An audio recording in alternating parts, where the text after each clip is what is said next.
is positive guidance? Positive guidance helps us to learn more about the children who we serve.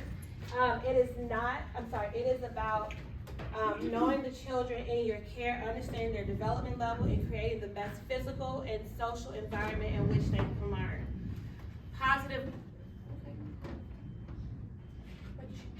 I didn't do it. It takes a second to think All right. about it. All right. Positive guidance is not punishment. It is not about making the children fear you as adults, and it is not about you taking control. A lot of times you'll walk into some classroom and the children are very well behaved. A lot of that is fear-based behavior, and positive guidance is not based off of fear. Okay? So if you look on your table, there are plastic baggies for everybody's table. You are going to do a sorting activity with your table mates. You are going to decide if the suggestion on the paper is appropriate or if it is inappropriate. I'm only going to give you 2 minutes to get it done. So you got to work with each other to do it. Are you ready? Your 2 minutes have started.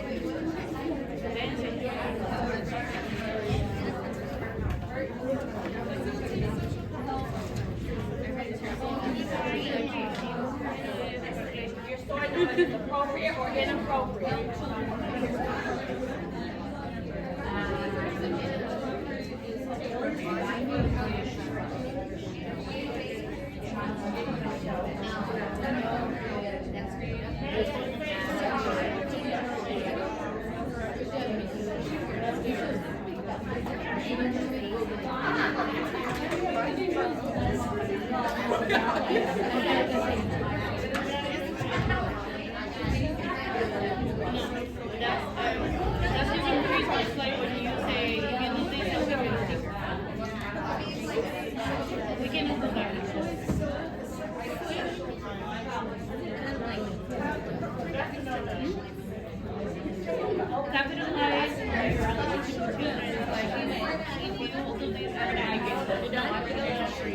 Got it all right?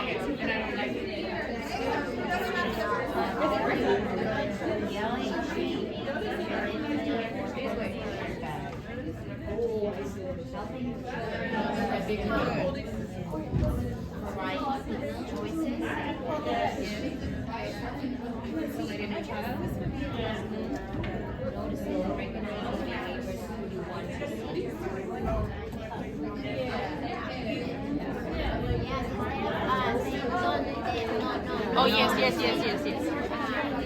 I was going to get half appropriate. All right, you got 10 more seconds. Yes. Withholding physical needs. Provide joy and direction to children. You guys have been teaching for a long time. That's it.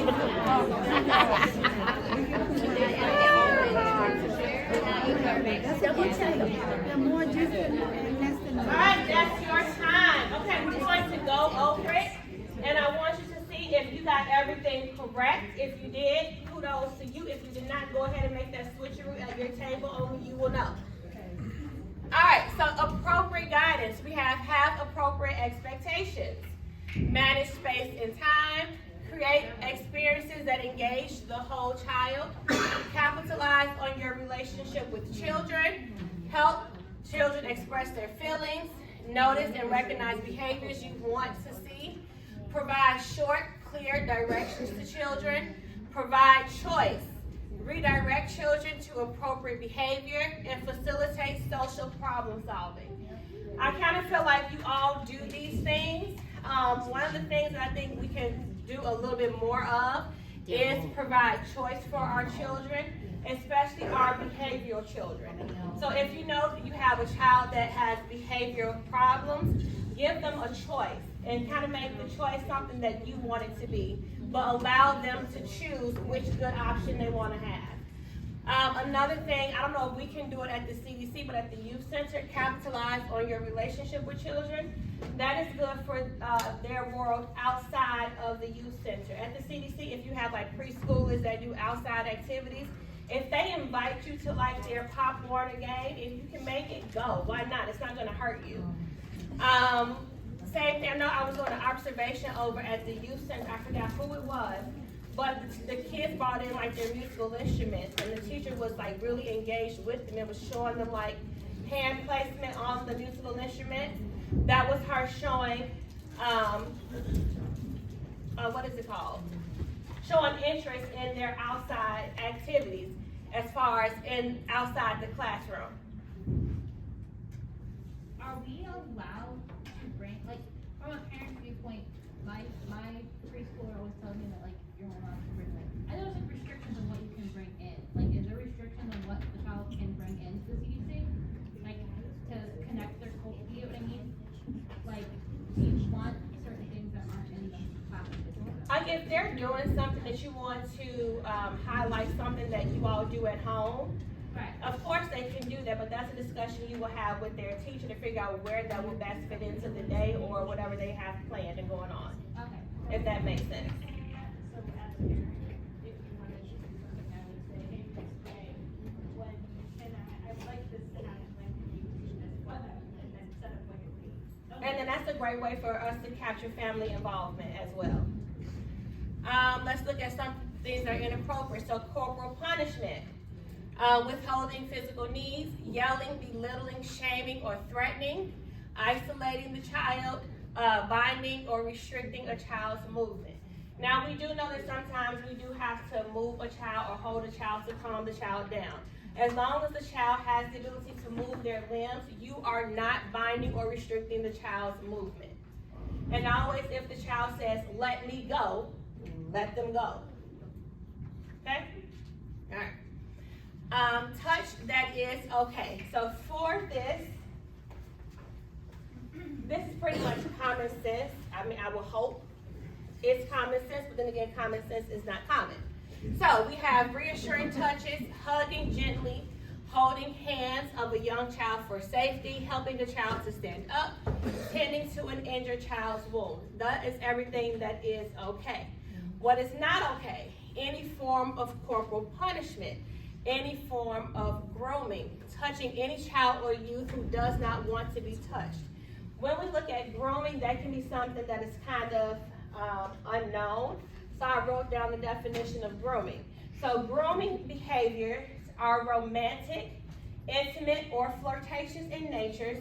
It may include kissing, holding hands romantically, intimate hugs, sitting on laps, patting on the butt, cuddling on furniture, tickling, lifting or carrying youth as part of roughhousing, fondling, and molestation. And I know you're thinking, tickling and sitting on your lap as well. Those are forms of grooming if it is romantic in nature on the part of the adult. If it's something that the child initiates, that would be considered okay. But if you are an adult and you are going in to tickle a child for romantic feelings, don't do it. Same thing with hugs. What are you doing for romantic feelings? I just said that. I mean, right. Same thing with hugs. If a child says, can I have a hug? Then you can give a child a hug. You are never to go and say, can I have a hug to a child?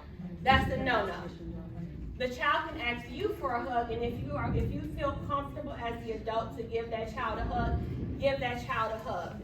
I always say with our older kids, with our preschoolers, go in for that side hug. If you don't feel comfortable doing a full-on hug with them. Go for that side hug, and then you're always covering yourself to make sure that what you're doing is not viewed as inappropriate. Yeah. Like in preschool, sometimes when they're really emotional, they don't want to ask for a hug. You can And, like, ask I them, get- and can I give you a That's hug? what- And if they say yes, you can give them a hug. Yeah, it's great. Do you need a hug? Yeah, and then that's always consent. If they tell you no, they don't want it, no, they don't want it. How's your son better? Okay? And then how many times have you guys heard me in the room, the child runs up to me and I'm like, oh, are you trying to give me a hug? Because I need them to respect my space as well. And you can teach them those boundaries at this age. Alright, so the next thing we're going to involve you to talk to people at your table. You've been doing this all morning, so this should be easy for you. We're going to do like a what would you do kind of scenario. So I want to show you a scenario. You are going to talk to your neighbors about what you should do. This involves removing a child from a situation. How would you safely remove a child from a situation? Because we know that at times we have to help our friends out when they are being unsafe. And we may have to move them, pick them physically up, and get them from point A to point B if they themselves are being unsafe and creating an unsafe environment, or if someone around them is being unsafe. Okay? So our first scenario is two toddlers got out of the fenced-in area of the playground and are heading for the parking lot. What would you do? Talk to your neighbors.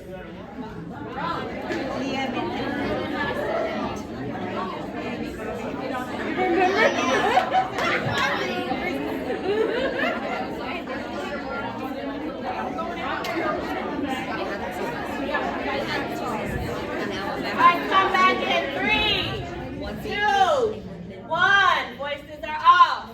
How many of you said you would run after that 2-year-old? Now you're out of ratio. What do? You need to call for help immediately, because if you run after that 1 2-year-old, where are the rest of your children? Call for help. Friends, listen, you have to think about it too. Air Force standards. You cannot leave your other kids out of ratio. Granted, you may do it, but call immediately. Because you have to get to that 1 2-year-old. You have to make that call immediately. So you can't just run if no one knows that that child got out of the fence. That's why you have radios on the playground. Yeah. So let's say it's a situation like Friday. You and Amanda have left for your meeting. Alana and Beverly are in the kitchen and there's no one at the front desk because our 7s are in ratio. Yes. If there is a situation where we are low numbers and Alana and Beverly are in the kitchen, they ideally should have a radio with them, and they will come out that kitchen to help you. Like you can't leave the kids out of unattended, because that becomes another issue. So you have to call for help, see if somebody can help you come out. Everybody has a radio in their classroom. If you have an extra person that can leave to come out and help, go out and help. If you can. But technically, we cannot leave the other kids without an adult as well. What if you take the kids with you?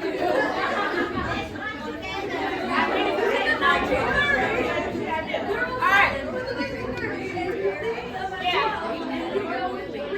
Quiet voices in 3. Thank you. It's 1. Yes.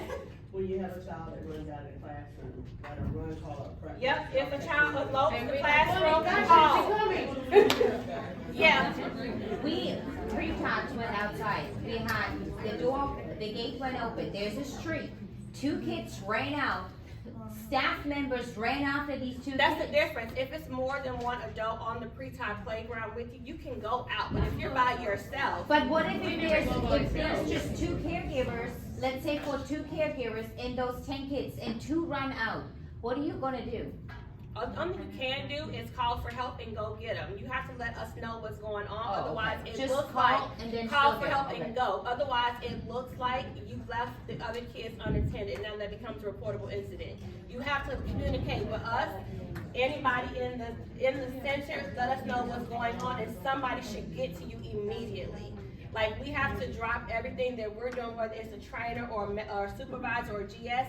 We will all drop what we're doing if we hear you call on the radio. We have an elopement on the playground or somebody get out the fence on the playground. All of us will drop what we're doing to come to that playground.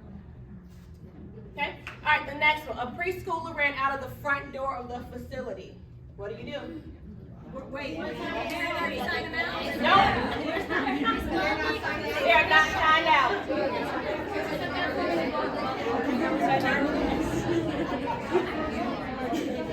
I guess I call. All right, Am I signed into ratio? what do you do? What's the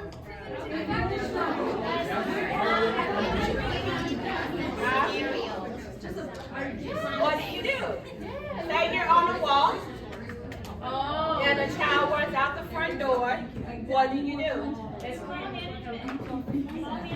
I mean, 9 times out of 10, somebody's at the front with Miss Bonnie. Mine is Ruby's brother. It's Like, good. if he's living up and chilling, I would go after the preschool Right. if I'm not signed into a classroom. Alright, a school-aged child is throwing heavy wooden blocks at other children and blocking the exit for the other children to get out of harm's way. This could happen in preschool too, I've seen it. What do? You put your kid throwing blocks. You put your body in. Don't talk to me, talk to each other. I put my body in front. You know, my body from front to back.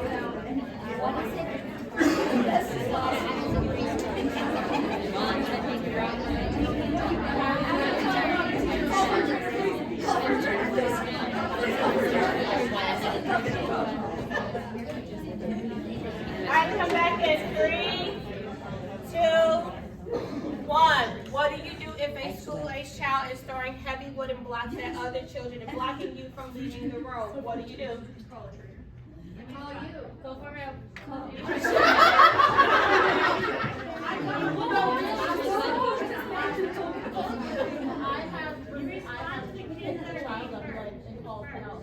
Like I'm calling for help, I'm going to that child. Yes. Because he's preventing the other children of getting out of harm's way.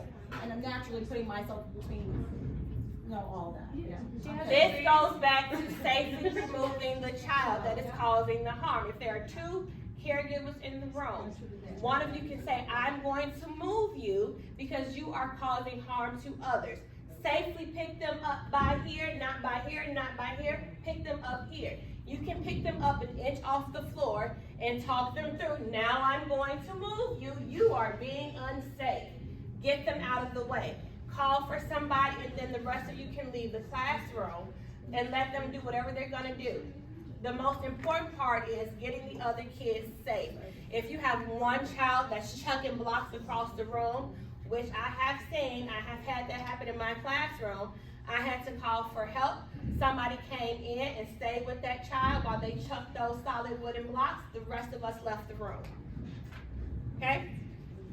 Can you leave the room, like one teacher leave the room out of ratio, like if she has too many, or You have to wait. You have to wait for that third relief to come in.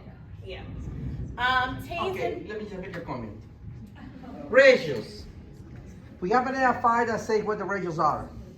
But if a child's life is in danger, we can go out of ratio for whatever amount it takes to save that child's life. Okay? So yes, that's why we have MFRs. We submit some reports to headquarters and let them know we went out of ratio for 30 seconds because this life-threatening situation took place. That's the only situation where you can go out of ratio. Okay? Alright, teens involved in a physical altercation that may potentially cause physical harm or injury. What do you do? It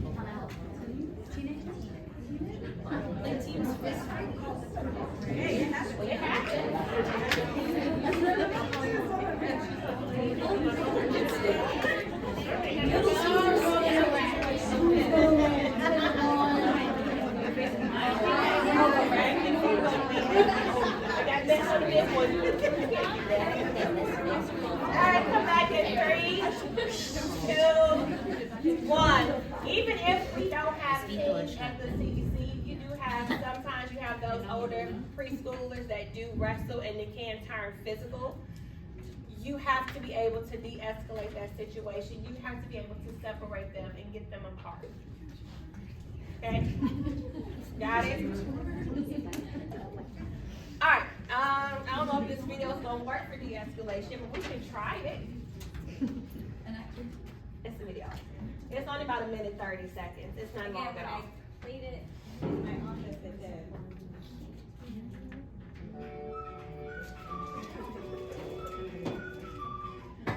What comes to mind when you hear the word behavior? Do you picture a child climbing on furniture? Or a youth walking away from the group? Maybe it's a group of young people arguing about a competitive game. But what if I told you child and youth behavior is an opportunity? Simply put, behavior is an action, and actions convey meaning. That means a child's behavior, whether concerning or just everyday child or youth actions, are telling us something.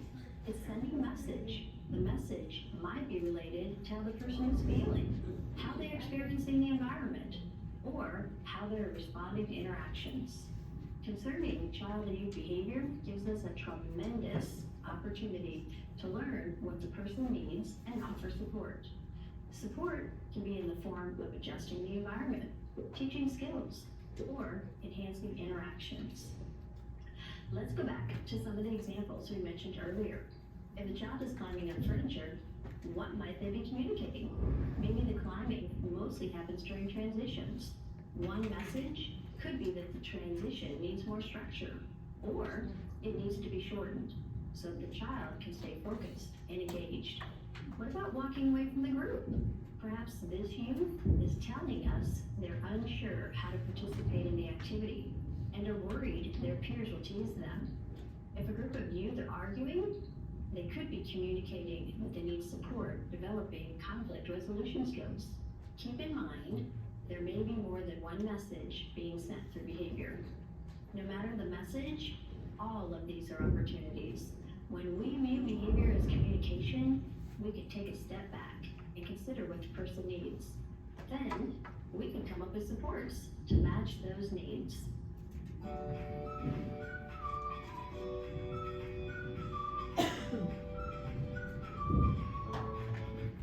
Alright, so a component of responding to unsafe behavior is de-escalating the situation or bringing the intensity of the situation down. De-escalation is mostly nonverbal, and that's because, as we heard earlier, what you say about this part up here gets blocked off, and all children's reasoning skills, they're done. They can no longer reason with you. They can't even figure out themselves why they are escalated. So when we try to de-escalate a situation, it is mostly nonverbal. We want to make sure that we'll understand that children cannot process the words that we are trying to tell them or follow through on verbal directions or requests. So if you're asking them, could you please stop? We don't do that. They're not even thinking about anything you have to say. All they're concerned about is their anger or they're upset at whatever situation, and it's our job to try to bring them back down to reality. It is important for us to be mindful of our gestures, expressions, movements, and tone of voice, as well as the child's actions and body language when de-escalation is required. I don't know all the tips and tricks to de-escalating a situation. What might work for one child may not work for the other child. That's why it is very important that you try to build those relationships with your students or kids that we serve. That way you can try to de-escalate the situation yourself.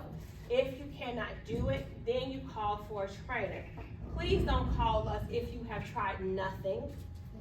Because if we come in and we say, well, what have you tried?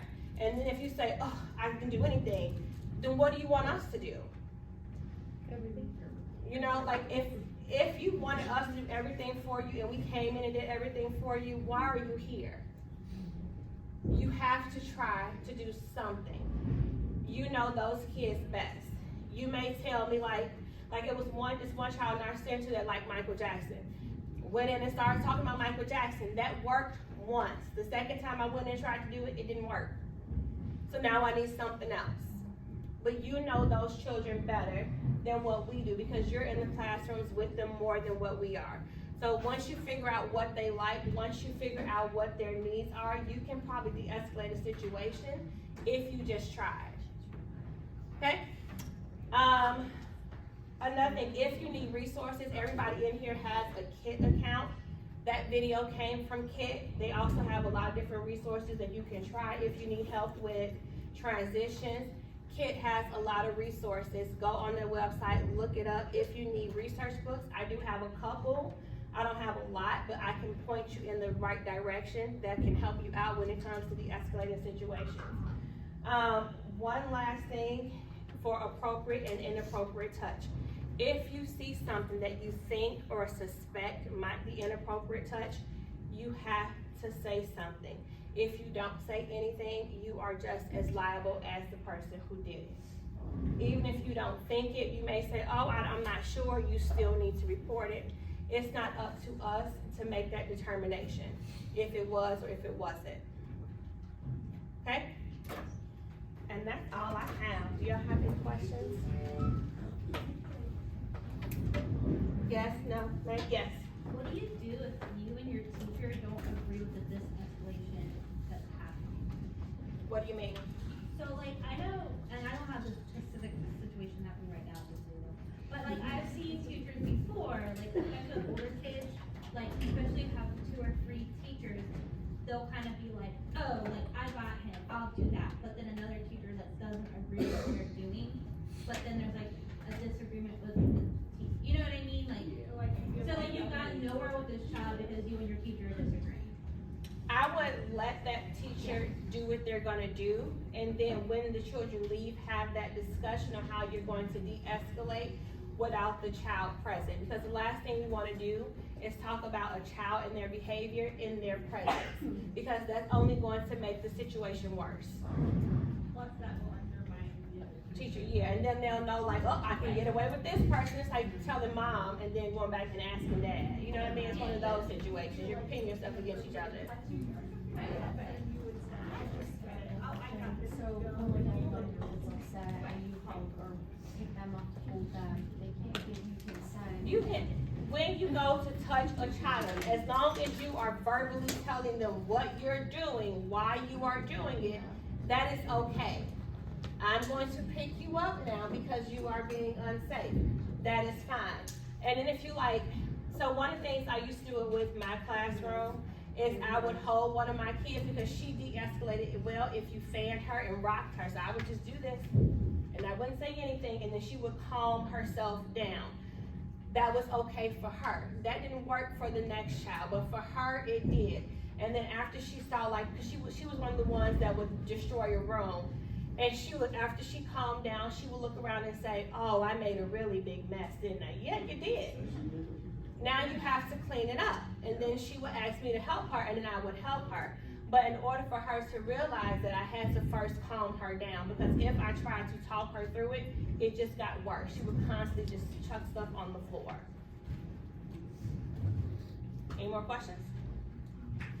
Also, if you get upset with a child, tap out. Tap out. For me, it happened recently where a child bit me and was kicking at me and kicked towards my stomach. I was done. I immediately left the room because I knew that in that moment I was pissed. And I knew that if I stayed in that moment, I probably would have